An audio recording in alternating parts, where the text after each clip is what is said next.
Shalom, brothers and sisters. So, just a couple of quick things on Israel, latest news on Israel at the moment, and then I'll just give you some more of my thoughts there that you guys need to just bear in mind. The first one is the UNRWA chief urged to resign after absurd pledge of ignorance. Israeli diplomatic leaders called for the resignation of the United Nations Relief and Works Agency for Palestine Refugees Commissioner General Philippe Lazzarini, following denial of knowing about a Hamas data center under the agency's HQ in Gaza. Take responsibility and resign today, the Israeli ambassador said.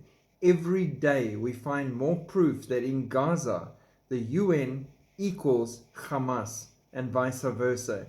Anything the UN says or claims about Gaza cannot be trusted. He claims he never knew there were tunnels. He never knew the cables that you can see inside his headquarters going into the ground were feeding the tunnels in the headquarters underneath. He claimed he didn't know that they were building anything underneath.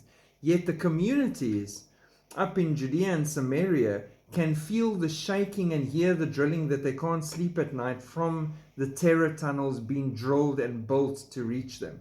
And that's at a distance. He wants us to believe he heard nothing, he knew nothing, he speaks nothing. Evil personified. Hamas elite commander surrenders in tunnel. We've decided not to fight, but wait for the IDF. Nakba force commander says he and two other terrorists left their weapons outside the room in Khan Yunis tunnel and raised their hands when the troops approached, urging others to surrender or face death. A little bit too late to wake up now, but yeah, it's a win for Israel. Pressure mounts on Israel for Gaza ceasefire. Israel is facing growing international pressure on Tuesday to agree to a ceasefire with Hamas as it prepared for an incursion into the crowded southern Gaza city of Rafah. The whole world is screaming that they need to stop, they shouldn't go in at all, they should leave it, and yet, that is where Hamas is headquartered at the moment. That is where the last of them are hanging out. That is where their strength is, and that is where all the remaining hostages are, those that have not been taken out of Gaza or that area. So they're going to have to go in there. They're going to have to get more hostages. Their first foray into that area, they got 2 hostages. So that already proves the point of why they need to go in there. But the world does not want Hamas dead, because essentially Hamas is the UN. They've proven that how many times with UNRWA and journalists of Al Jazeera and everything else. They are intermeshed with each other too tightly, and that's why everyone wants them to stop. Netanyahu approves Israeli delegation for talks in Cairo on a hostage release deal. Officials say Israel has formulated a new position that includes a compromise. The official delegation to talks in Cairo will include the head of the Mossad and the head of the Shin Bet. The delegation will also talk about the planned IDF operation in Rafah. This past Friday, it was reported that Israel has decided to reject most of Hamas' demands for the new hostage deal. According to the report, the War Cabinet agreed that Hamas' demands are ridiculous and unrealistic, and therefore there is no point in attending talks in Egypt until those demands are watered down.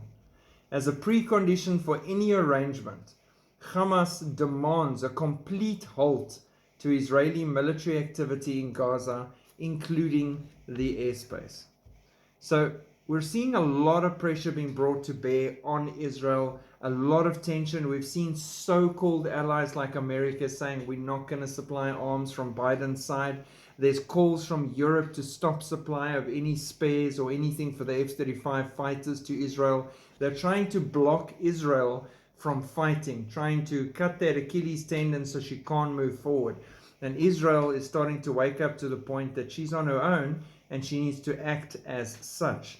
You need to rely on God, not on the nations around you, because that is how it should be. And you need to move on your own. If you're relying on the nations the whole time, they will use it as a mechanism to force you to do what they want. And we all know the forcing is towards the two-state solution, a reward for this terror.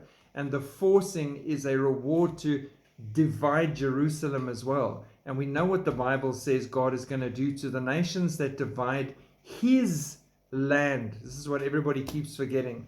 They keep having arguments about who the land belongs to. It's very simple. It belongs to God and God alone, and He has given it to the Jews, the Jewish nation. He is still ultimately the owner. So do not divide His land. And the thing that everybody also forgets, even in Christian circles, is there's no promise in the Bible when you're reading eschatology, end times, and you're looking into Daniel, Ezekiel, Revelation, all these books and all the others that actually have end time eschatology in them, and you start understanding and unpacking all the things lying ahead here in our time, there's no promise that all the nations are going to survive this. There's no promise they're all going to make it through. Most probably won't. Israel, however, is forever. They will be there when it's done. Jesus returns and places His feet on the Mount of Olives. That is not in Washington. It is not in Cape Town.